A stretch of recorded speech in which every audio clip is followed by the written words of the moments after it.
I'm excited for tonight. Just one of those nights where it feels like it could happen, and I don't even really have a great reason why, but we had a really good cold front for October come through late last night. The temperatures dropped by 20 plus degrees. We're set up in the same spot I hunted a few days ago, and same situation. I haven't had a lot of pictures of them, especially this spot, but I really think this Big Ten is in this general vicinity, and when I say general vicinity, I mean within a few hundred yards of this spot. And the other thing I really like about this spot is that it sets up well. One, there's been a lot of does coming to it, and we're right on the cusp of that time where these bucks are going to start checking these areas out pretty frequently. Obviously the conditions are phenomenal for that to happen tonight, but two, just where it's located on the farm, it's a good transition area out to the bigger ag fields, and all these bigger ag fields, especially the cornfields, have been picked within the last week or so. And so that's where the deer are going for their destination food source in the evenings, and this is a nice little transition for the deer to move in daylight before they head out there.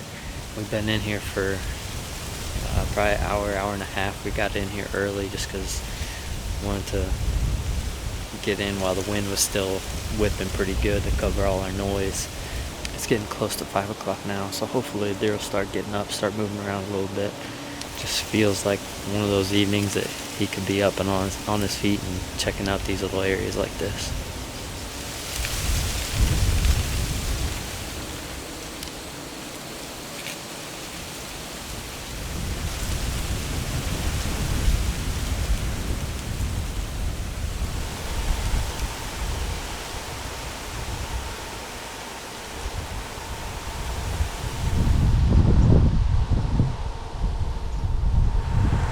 I got him.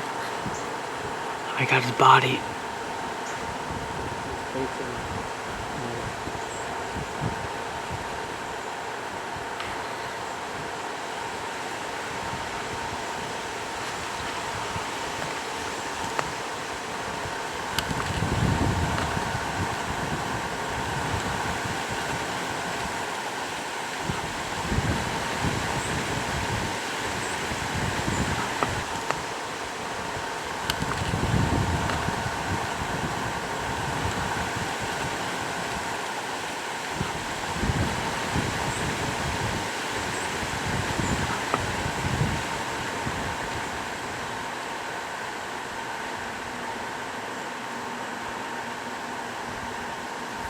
Well, it's 6 o'clock right now,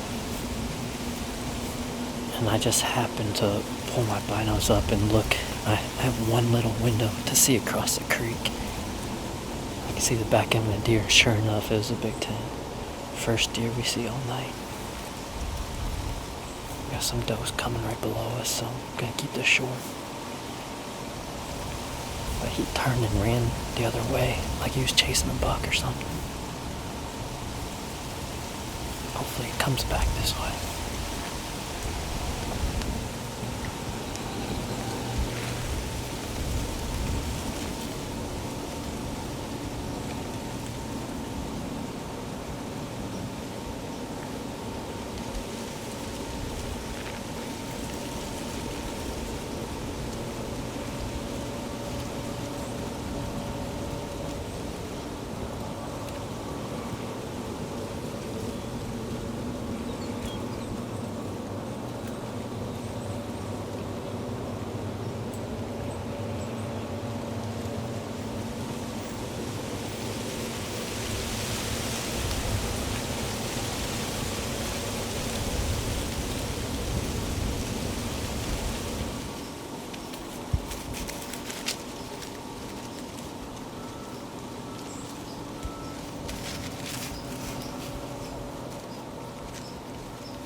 let the chess match begin.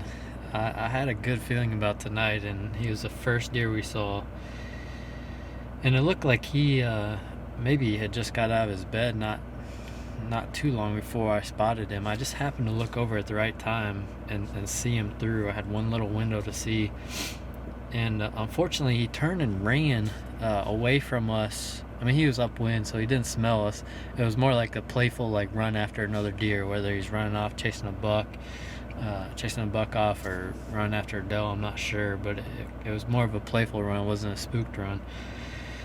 I was hoping eventually he'd come back, because I think we had a little bit of bad luck right there with that timing, because it would look like he was angled right at a big creek crossing right there, which would have brought him over to our side, and probably would have worked out in front of us.